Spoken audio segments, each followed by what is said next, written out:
আগে ভেবে নি কি বলবো, দাঁড়া বলবো, শুরু কর, স্টার্ট কর। হাই এভরিওয়ান, গেছো দিদির আরেকটা নতুন ব্লগে তোমাদের সবাইকে স্বাগত জানাই। দেখতেই পাচ্ছ আমি চারিদিকে যে আমি আজকে হাওড়া স্টেশনে দাঁড়িয়ে আছি। তো ভীষণ এক্সাইটেড। আমাদের পাড়ার বন্ধুদের একটা গ্রুপ আছে, অ্যাকচুয়ালি আমরা একসঙ্গে নাচ গান করি পুজোর ফাংশনে, এবং একসঙ্গে সারা বছর প্রচুর খাওয়া দাওয়াও করি। তো আমাদের এটা একটা রিচুয়াল আছে, আমরা বছরে একবার 2 থেকে 3 দিনের জন্য যে কোনো জায়গায়, কলকাতার বাইরে যে কোনো জায়গায় বেড়াতে যাই। তো আজকে আমরা যেখানে যেতে চলেছি সেটা হচ্ছে Benaras. We are extremely excited about it, কারণ আমরা অনেক বছর ধরে প্ল্যান করছিলাম যে আমাদের একটা বেনারস যেতেই হবে। তো বেনারসে খাওয়া বেড়ানো এগুলো তো আছে, সঙ্গে আমাদের একটা হালকা প্ল্যানও আছে বেনারসি কেনা। তো এই পুরো ব্লগটা আমার দেখতে হবে, এবং আপাতত আমি সবাইকে একটু আমার বন্ধুদেরকে দেখাবো। তো সবাইকে একবার হাই বলতে বলবো, ঠিক আছে? আচ্ছা, এই যে আমার বন্ধুরা, একবার হাই বলো সবাই। তো এই আমাদের অনেক প্ল্যান আছে, অনেক কিছু বেড়াতে টেড়াতে যাওয়ার। তো আস্তে আস্তে তোমাদের সবাইকে আমাদের পুরো ভ্রমণ কাহিনী ব্যাখ্যা করব এবং দেখাবো। আপাতত আমরা এবার ট্রেনের জন্য অপেক্ষা করছি, দেখা যাক ট্রেন কখন আসে। বাই দ্য ওয়ে, আমরা বিভূতি এক্সপ্রেসে করে যাত্রা শুরু করব। যাওয়ার অনেক আগে থেকে সুকু আমাদের মাথা খেয়ে ফেলছিল, বিভূতি এক্সপ্রেসে নাকি বিরাট চুরি হয়।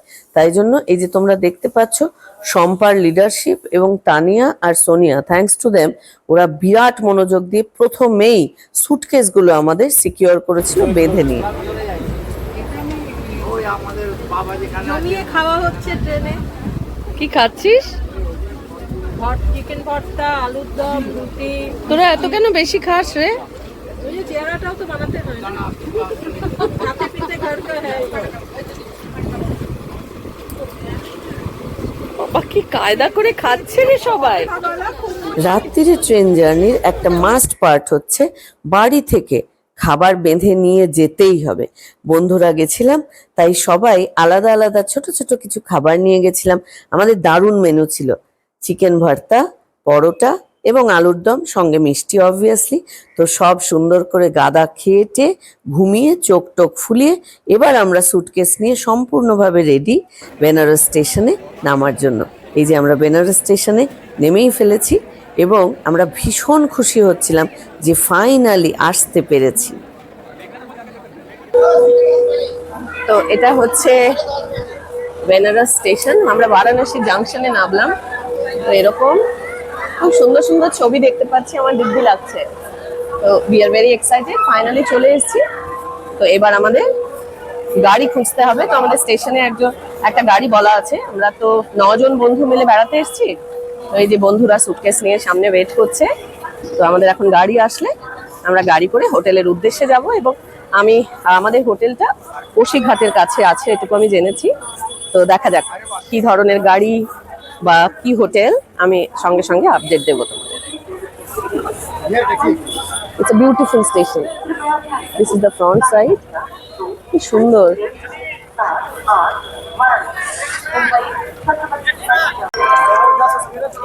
অপেক্ষার অবসান, এবং আমাদের জন্য একটা সুন্দর সাদা বড় গাড়ি অপেক্ষা করছে।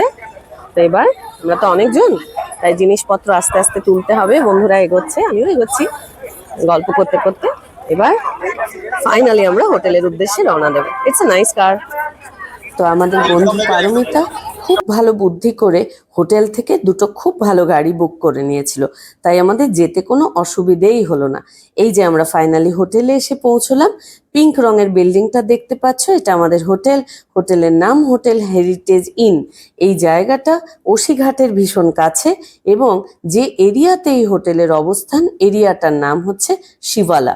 তো এটা একটা নাইস ডিসেন্ট প্লেস ছিল, একদম বড় রাস্তার ওপরে, খুবই কাছে।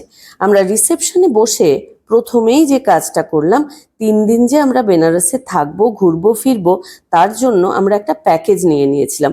গাড়ি করে ঘোরার প্যাকেজ, এবং যে যে জায়গায় যাব, পুজো টুজো দেওয়ার ব্যাপার, সেগুলোও কিন্তু তারা সুন্দর ব্যবস্থা করে দিলেন। এটা হচ্ছে আমাদের বেডরুম। ট্রিপল শেয়ারিং একটা রুম নিয়েছিলাম, একটা ডাবল বেড খাট আর সঙ্গে একটা সিঙ্গেল খাট। সিঙ্গেল খাটটা আমি ছোট বলে প্রথমেই দখল করে নিলাম। যাই হোক, আমরা এবার নেক্সট রেডি টেডি হয়ে এবং অফকোর্স সাজুগুজু করে আমাদের বেনারসের প্রথম ডেস্টিনেশনের দিকে রওনা দিলাম, কোথায় গেলাম সেটা তোমাদের বলছি এক্ষুনি। আমরা আমাদের বেনারস ট্রিপের একদম প্রথম যেখান দিয়ে শুরু করছি এটা হচ্ছে রামনগর ফোর্ট। রামনগর ফোর্ট 1750-এ তৈরি হয়। কাশী নরেশ মহারাজা বলবন্ত সিং এটা তৈরি করেন। তো পেছনে একটা হিউজ স্ট্রাকচার তোমরা দেখতে পাচ্ছ, ইটস আ বিউটিফুল ফোর্ট। তো এখন যিনি রাজার বংশধর আছেন তিনি মহারাজা অনন্ত সিং। তো তার আন্ডারে এখন আছেন, যদিও এই রয়্যালটির ব্যাপারটা স্বাভাবিকভাবেই 1970-এ শেষ হয়ে গেছে। তো ভেতরে অনেক কিছু দেখার আছে। তো আমরা ভেতরে যা যা জিনিস দেখার আছে, আমাদের সঙ্গে একজন গাইড স্যারও আছেন, তো আমরা তার সবার সঙ্গে গিয়ে ভেতরটা দেখব। তো চলে এসো আমার সঙ্গে। বড় গেট যেটা দেখলে তোমরা একটু আগে, বড় গেট থেকে ঢুকেই ভেতরে এরকম একটা সুবিশাল চাতাল আছে, খুব সুন্দর। চারিদিকে এরকম অনেক বিল্ডিং আছে যেগুলো দেখতে খুব ভালো লাগে। এবং এই বড় গেটটার ঠিক পাশেই একটা টিকিট কাউন্টার আছে। টিকিট কাউন্টারে আমাদের সময় খুব যে বিশাল লাইন ছিল তা নয়, মোটামুটি লাইন ছিল। এবং টিকিট কেটে এখন যে জায়গাটা দেখছো এটা ভেতরের কোর্টইয়ার্ড। তো ভেতরের কোর্টইয়ার্ডে ঢোকা কিন্তু যায় না টিকিট ছাড়া। তাই আমি তোমাদের সবাইকে বলবো, তোমাদেরকে কেউ যদি বলেও যে রামনগর ফোর্টে এমন কিছু নেই দেখার, তোমরা কিন্তু সেটা শুনো না, অবশ্যই তোমরা ভেতরে এসো। এই বারান্দাগুলো ফটোশুটের জন্য আইডিয়াল ছিল। আমরা বিরাট মারামারি করে আমি তুলবো না তুই না ইত্যাদি করে আমি তার মধ্যে সর্বশ্রেষ্ঠ অনেক ভালো ভালো ছবি তুলেছি। এটা রামনগর প্যালেসের একদম মিডল পয়েন্টটা বা কোর্টইয়ার্ডটা, খুব সুন্দর কোর্টইয়ার্ড। আর ওপরে এরকম সুন্দর একটা জায়গা। তো আমার মনে হলো তোমাদের সবাইকে দেখাই, খুব সুন্দর জায়গাটা। তো ভেতরে ফটোগ্রাফি অ্যালাউড না, তাই জন্য ছবি তুলতে পারিনি। আর এই জায়গাটায় যেমন একদম ফটোগ্রাফি অ্যালাউড। তো খুব সুন্দর লাগছে এই জায়গাটা দেখতে। অদ্ভুত কথা হচ্ছে, আমাদের যিনি গাইড করে নিয়ে এসছেন তিনি আমাদের বিরাট ডিসকারেজ করছিলেন যে না ভেতরে তো কিছুই নেই, 80 টাকার টিকিট এটসেট্রা। বাট এত সুন্দর। তবে একটাই যেটা খারাপ লাগছে, আমি তো অনেক ফোর্টে ঘুরেছি, ভারতবর্ষের অনেকগুলো ফোর্টই দেখার আমার সুযোগ হয়েছে, কিন্তু এখানে ভীষণ পুয়ার মেনটেনেন্স, কেন জানি না। কিন্তু এত সুন্দর সুন্দর ভালো জিনিস আছে, আর একটু ভালো মেনটেন করলে সবার ভালো লাগবে হয়তো। এনিওয়ে, আমরা এবার গঙ্গা ঘাটের দিকে যাব। তো চলো যাই। প্যালেসের ভেতরের যে চাতালটা ছিল সেটা থেকে আমরা এবার যাত্রা শুরু করেছিলাম গঙ্গা ঘাটের দিকে। অবভিয়াসলি বেনারসের রাজারা যেখানে থাকবেন সেটা তো অবশ্যই গঙ্গার ওপরে হবে, এবং তাদের প্যালেসের মাঝখানে একটা যে গঙ্গা দর্শনের জায়গা থাকবে বা তাদের প্যালেসের মধ্যে দিয়ে যে গঙ্গা দর্শন করা যাবে এটা তো সহজেই অনুমান করা যায়। তো এই যে জায়গাটা দিয়ে আমরা যাচ্ছিলাম, একটা সুড়ঙ্গ মতন, এটা যেতে কিন্তু খুব ভালো লাগছিল। খুব বেশি পাশাপাশি অনেকে মিলে যাওয়া যায় না, কিন্তু খুব যে ছোট সুড়ঙ্গ তাও নয়। ফাইনালি আলো এসে পড়েছে সুড়ঙ্গের মধ্যে, সুতরাং বোঝাই যাচ্ছে আমরা একদম গঙ্গার কাছাকাছি চলে এসেছি। এই যে তোমরা দেখতে পাচ্ছ, অসাধারণ, প্যালেসের মধ্যে থেকে এরকম একটা অসাধারণ গঙ্গার ভিউ ছিল। রাজারা যারা ছিলেন তারা স্বাভাবিকভাবেই এই যে চারিদিকে তোমরা দেখতে পাচ্ছ, রাজার প্যালেস থেকে তারা কিন্তু নিত্য এই জায়গাটায় আসতেন, দাঁড়াতেন, এবং এর পাশে একটা ঘাটও আছে, সুতরাং তারা কিন্তু এটা রেগুলার ব্যবহার করতেন। এই যে লাল পাথরের তৈরি বিল্ডিংটা তোমরা এখন দেখছো, এটা কিন্তু একটা মন্দির, এবং প্যালেসের মধ্যে সহজেই অনুমান করা যায় যে অবশ্যই একটা মন্দির ছিল, এবং মন্দিরটা কিন্তু গঙ্গার ঘাটেই আছে। তো প্যালেসের গঙ্গা ঘাট থেকে এই নতুন ব্রিজটা দেখতে পাওয়া যায়। ইনফ্যাক্ট আমরা এই ব্রিজটা পেরিয়েই এপারে এসেছিলাম।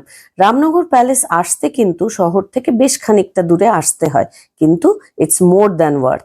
তাই তোমরা যদি বেনারস আসো তাহলে অবশ্যই একবার রামনগর প্যালেস ঘুরে যেও।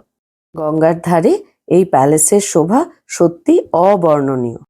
রামনগর প্যালেসের পরে আমরা একটা বিউটিফুল ক্যাম্পাসে ঢুকেছি। এবার চারিদিকে দেখতে পাচ্ছ গাছের একদম সমারোহ বলতে পারি। এত সবুজ, এত সবুজ, এত সবুজ, একদম মন প্রাণ দুটোই জড়িয়ে যায়। It's a beautiful campus and I was just loving ইট। মনে হচ্ছিল ইস, যদি পড়া যেত এখানে দিব্যি হতো। তো আমরা এখন যেখানে দাঁড়িয়ে আছি, আমার পেছনে অত্যন্ত একজন মহামানবের মূর্তি তোমরা দেখতে পাচ্ছ। হ্যাঁ, পণ্ডিত মদন মোহন মালব্যজির মূর্তি। এবং আমি এই জায়গাটায় যেটাতে দাঁড়িয়ে আছি সেটা হচ্ছে বিখ্যাত বেনারস হিন্দু ইউনিভার্সিটি। এই পুরো ইউনিভার্সিটির ভেতরটায় গাড়ি করে ঘুরতে আমাদের প্রায় 15 মিনিট থেকে আধ ঘন্টা সময় লাগলো। এবং আমার সবচেয়ে ইন্টারেস্টিং যেটা লাগছিল, এত গাছ পুরো ইউনিভার্সিটি জুড়ে, এবং এটাও কিন্তু একটা পরিবেশ রক্ষার ক্ষেত্রে ইটস আ বিউটিফুল মেসেজ যে একটা ইউনিভার্সিটির ভেতরে এত বড় গাছ এবং পুরোটা এই ছায়ায় ভর্তি। আর একটা যেটা জিনিস খুব ইন্টারেস্টিং লাগলো, পুরো ইউনিভার্সিটির যত যত ডিপার্টমেন্ট আছে প্রত্যেকটা ডিপার্টমেন্ট সামহাও মন্দিরের স্ট্রাকচারে বা আদলে তৈরি। তাই এই প্রত্যেকটা বিল্ডিং দেখতেও কিন্তু ভীষণ ভালো লাগে। তো আমি আস্তে আস্তে অত্যন্ত গুরুত্বপূর্ণ বেশ কয়েকটা ডিপার্টমেন্ট দেখছিলাম, ইনফ্যাক্ট আইআইটির জায়গাটা সেটাও দেখছিলাম। তো ভীষণ ভালো লাগছিল। তো ঘুরে ঘুরে ক্লান্ত হয়ে আমরা একটু আগে একটা ছোট্ট নারকোলের জল খাওয়ার ব্রেকও নিলাম। তো overall it was a very very beautiful experience. তো এরপরে আমরা আরেকটা জায়গায় যাব। তো চলে এসো আমার সঙ্গে। তো বিএইচইউ এর মধ্যে শ্রী বিশ্বনাথ মন্দির বলে আর একটা বিরাট বড় মন্দির আছে। এই যে দেখতে পাচ্ছ আমরা ঢুকছি, এটা কিন্তু একদম ক্যাম্পাসের মধ্যে, এবং ক্যাম্পাসের মধ্যে এত বড় মন্দির কিন্তু ভাবতেই পারছিলাম না। এবং মন্দিরের বাইরে অজস্র মিষ্টির দোকান, বিখ্যাত প্যাঁড়ার দোকান, সেগুলোও কিন্তু ছিল। তো যাই হোক, প্রচন্ড গরমে আমি আর খালি পায়ে মন্দিরে ঢোকার সাহস দেখাইনি। যাই হোক, বিএইচইউ ক্যাম্পাস ঘুরে আমাদের এবার বাইরে বেরোনোর পালা ছিল। কি সুন্দর বিএইচইউ এর ঢোকার আর বাইরে যাওয়ার গেটটা, খুব ভালো ছিল। তো আমরা যেখানে যাচ্ছি সেটা হচ্ছে বেনারস নামের সঙ্গে যে নামটা একদম চলেই আসে ওতপ্রোতভাবে, এবং আমার মতন শাড়ি জামা কাপড় প্রেমী হ্যাংলা আই উইল সে, তো তাদের কাছে তো আরো তাড়াতাড়ি চলে আসে এই শব্দটা। সেটা হচ্ছে বেনারসের সঙ্গে, বেনারসের সঙ্গে বেনারসি শব্দটা ভীষণভাবে ওতপ্রোতভাবে জড়িত। তাই এখন যেটা আমাদের প্ল্যানিং, অনেক ধর্ম টর্ম করা হয়েছে, তো এখন ভোগবাদী শুরু জীবন, সেটা হচ্ছে আমরা এখন বেনারসি কিনতে যাচ্ছি। তো একটা প্ল্যান আছে রূপ ক্রিয়েশন বলে একটা জায়গায়, আমার এক বন্ধু বলেছে ওখানে ভালো পাওয়া যায়। সো এখন আমরা টোটো ধরবো, তো টোটো ধরে রূপ ক্রিয়েশনে যাব। চলে এসো, দেখাবো কি কি শাড়ি পাওয়া যায়। আচ্ছা, এই হচ্ছে কথাকুলিদি দ্য গ্রেট। তো এখন আমরা বেনারসির দোকানে যাচ্ছি। কথাকুলিদি, কি প্ল্যান আছে তোমার, বলো বেনারসি কেনার। এই নাও, এটা মুখে নিয়ে কথা বলো। আমার তো বেনারসি কেনার প্ল্যান নেই, কিন্তু আমার কখনোই শাড়ি কেনার প্ল্যান থাকে না। পছন্দ হলে আমি প্রায়ই লোভ সামলাতে পারি না, এই আর কি। প্ল্যান আমার থাকে না। ইদানিং বহু বছর ধরে আমি চেষ্টা করছি প্ল্যান না রাখার শাড়ি কিন্তু কেনার। আমি এটাও বলতে চাই আমার দর্শকদের যে কখনোই কথাকুলিদি প্ল্যান থাকে না, কিন্তু তারপরেও 5টা আলমারি ভর্তি, সুতরাং এটা ধরা যাবে না। হ্যাঁ, ঠিক আছে, দেখা যাক কি হয়। টাটা। তো এই হচ্ছে রূপ ক্রিয়েশন। তো আমার এখানে একজন দিদি থাকে, তার কাছ থেকে আমি রেফারেন্সটা পেয়েছি। তো দেখা যাক কি শাড়ি পাওয়া যায়, পছন্দ হয় কিনা আমি তোমাদের দেখাবো। তো বেশ কিছু মাস আগে আমি বাংলাদেশের উপরে ভিডিও করেছিলাম একটা। আমরা 3 বন্ধু মিলে বাংলাদেশে বেড়াতে গেছিলাম। সেখানে আমরা ঢাকায় জামদানির দোকানে ঢুকেছি, অ্যাজ ইউজুয়াল যেমনি হয়। তো সেখানে ঢুকে আমাদের যা অবস্থা ছিল, এবং আমরা শাড়ি নিয়ে যা তছনছ করেছি।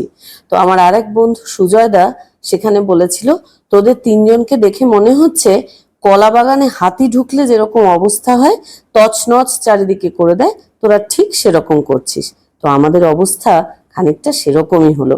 এখানে এই এত থরে থরে বেনারসি দেখে, এবং এত ভালো কোয়ালিটি এবং খুবই রিজনেবল প্রাইস, তো আমাদের অবস্থা একদম কলা বাগানে হাতি পড়ার মতন। এই যে তোমরা দেখতে পাচ্ছ, অজস্র শাড়ি ফেলে, অজস্র শাড়ি দেখে, এবং প্রায় শাড়ির পাহাড়ের ওপরে লাফ দিয়ে ডিঙিয়ে, মানে আমরা যে কিভাবে শাড়ি দেখেছি আর কিভাবে শাড়ি দেখিনি সেটা এখন ভাবলেও লজ্জা লাগছে। কিন্তু এই দোকানের শাড়ির স্টক কিন্তু ইট ওয়াজ জাস্ট ফ্যান্টাস্টিক। এত ভালো ভালো ডিজাইনের, নতুনত্ব ডিজাইনের শাড়ি পাওয়া যায়। We were just thrilled about it. অনেক অনেক ভালো লেগেছে। তো এই হচ্ছে বানারসি পান।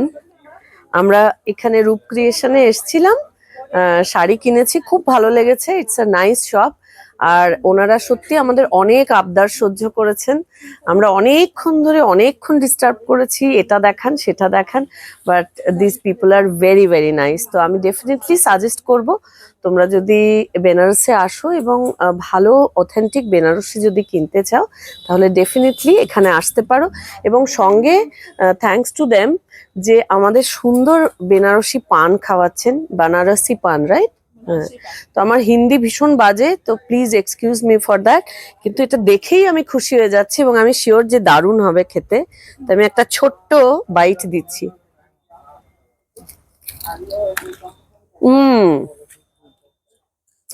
Wow, this is very nice. Thank you so much.